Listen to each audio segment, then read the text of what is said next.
Evan Perez is in Washington tonight. So, Evan, you watched this DOJ hearing very closely today when the judge set the trial date for March 4th, 2024. What else did we learn? Well, we learned that there was a lot of discovery that has already been turned over from the prosecution to the defense. And that's one of the reasons why John Lauro, the former president's lawyer, stood up in court and gave a really strenuous and impassioned plea for the judge to just give them more time. Of course, they're asking for 2 years to prepare for this trial. The judge was not buying any of that. She said one of the things that he was raising, obviously, was the fact that the former president is running for office. He's got 3 other indictments. And let me just read you just a part of what she said. She said, setting a trial date does not depend and should not depend on the defendant's personal or professional obligations. She compared it to, a sports star who was going to be on trial, and she said, we don't get to, deal with the fact that they have to go play as part of the reasons why you set the trial date. That doesn't work that way. Now, the former president will now have to sit for a trial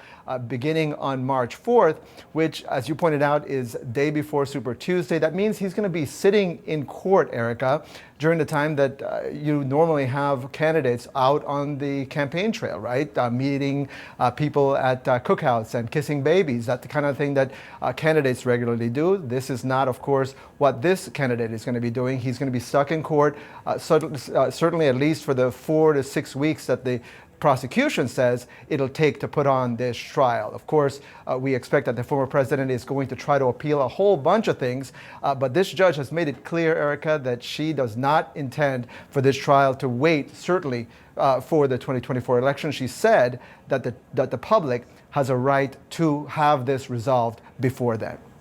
All right, Evan, Sarah, appreciate the reporting from both of you. Thank you. Out front now, Ryan Goodman, former special counsel at the Department of Defense, Karen Friedman-Agnifilo, former prosecutor who worked with special counsel Jack Smith, and Anthony Michael Kreis, assistant professor of law at Georgia State University. So, Anthony, you were actually inside that hearing today for Mark Meadows.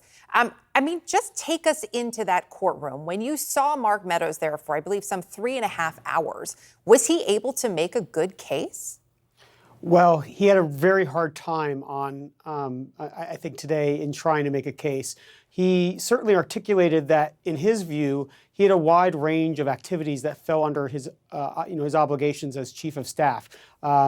Making phone calls, getting contact information, gatekeeping, keeping the president on schedule. But when the DA's office pushed back, there were a number of very important points that were raised that Meadows really didn't have a very good answer for. So, for example, why did he offer campaign cash in order to help help Fulton County get a signature audit moving along? Why did he have coordinated efforts with particular campaign officials for the electors scheme or for setting up this phone call? And finally, I think the big question that was left open-ended was why didn't he rope in members of the Department of Justice or the Department of Homeland Security on the meetings and the kind of conversations he was having with people about events in Georgia if there was a real federal interest involved that he was pursuing and furthering as an officer, an agent, an employee of the federal government. So I think he had a really tough time today. I think Brad Raffensperger made it even tougher when he came into court and basically said that when Brad Raffensperger had the phone call that Mark Meadows set up between him and Donald Trump, that there was no lawful way to change the outcome of the election. So I think it was a pretty tough day. That said, it's a low threshold for Mark Meadows to show in order to have this removed to federal court. So I don't think we really have any great insight as to what will happen, but I don't think it was a particularly good day for him. Not a particularly good day. I have to say, Karen, most attorneys I spoke with last week said to me they would be surprised if he did, in fact, take the stand. So the fact that he did today, how risky do you think that was for him?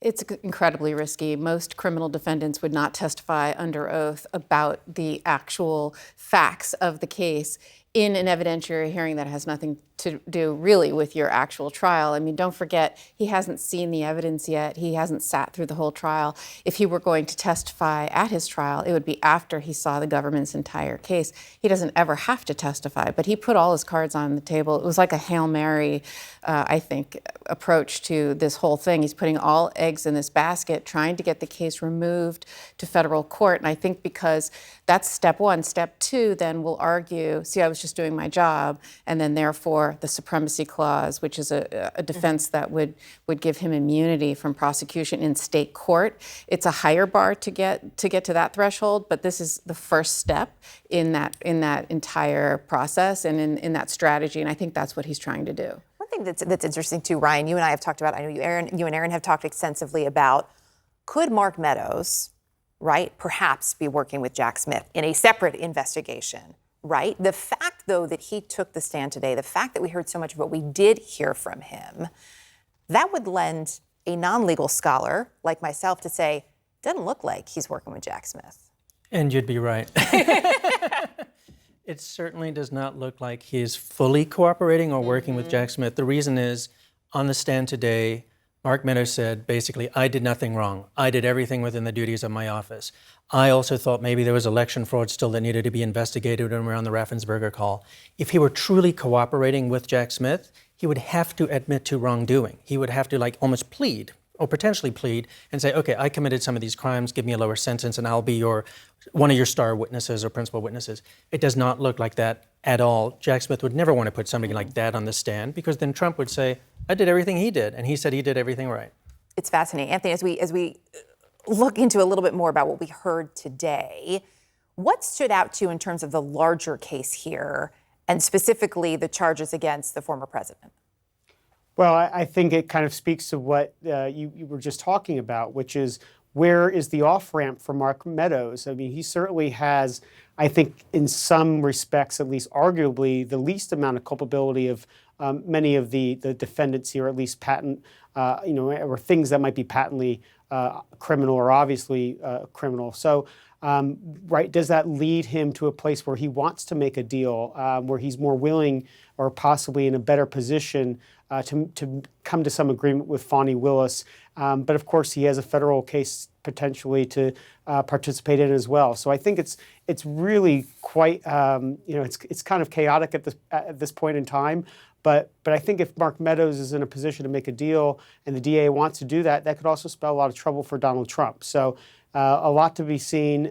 But I also think, again, I think that Mark Meadows, this is a big threshold question too, because there are other people who want to get into federal court. Mm-hmm. So if Mark Meadows can't get into federal court, it's really unlikely that they will be able to as well. Yeah, absolutely. That was sort of the next question I think we have. When we look quickly at what happened with the DOJ today in terms of setting this trial date, so March 4th, 2024 is what the judge decided on.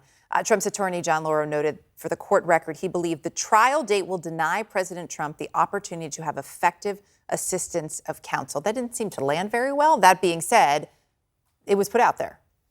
It was put out there, and then President Trump himself tweeted that he's going to appeal this. There's nothing to that, really. And so if somebody's even a Trump supporter, they should not count on that. That appeal's going nowhere. It's really within the discretion of the judge to set their calendar.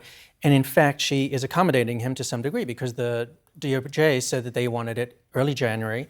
There was an amicus brief submitted by very prominent conservative lawyers, including Judge Michael Luttig, Alberto Gonzales, Stuart Gerson, who was acting attorney general in the Republican administration, and they all said the Justice Department's January 4th date was practicable, that she could in fact go with that, and she didn't. So the idea this denies him effective counsel, she also said, he has some of the best counsel in the country, has huge resources. That's not an issue here. And really quickly, you say this isn't going to happen. In terms of an appeal, I've heard back and forth today, but bottom line, it's a very tough thing to do, Karen, to appeal a court start date. Yeah, absolutely. It's not an appealable issue. Yeah. I think they'll try to find some other issue to appeal and to try to get into ultimately the Supreme Court, right, to get to the D.C. Circuit and the Supreme Court, and then use this as, in some way. Look, it's hard to think like they think, because I don't think like them, and most lawyers don't.